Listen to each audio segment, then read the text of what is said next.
রোজিনী, তুমি কি খাচ্ছ ওটা? এটা হচ্ছে আমের চাটনি। ওটা আমের চাটনি না, তাহলে ওটা হচ্ছে আচার, আমের আচার। আমের আচারের চাটনি। আমের আচারের চাটনি নয়, এটা আমের আচার। ওটা দেখলেই তো জিভে জল এসে যাবে। কই দেখি, হাতটা সরাও।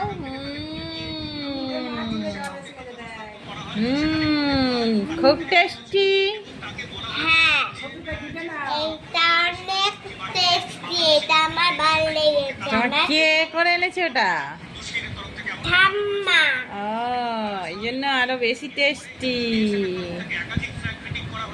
তোমরাও কি আচার খেতে চাও? তাহলে কমেন্ট করে বলো। আর তারপর সবাই আমাদের বাড়ি চলে আসলে তখন কি হবে? তো শেষ হয়ে যাবে তো। থাক। চুষে যাবে না। আবার ঠাম্মা বানিয়ে নিয়ে চলে আসবে। ও আচ্ছা।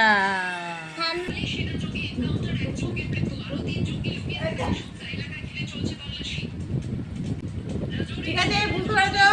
এরকম করে আচার খেতে হয়।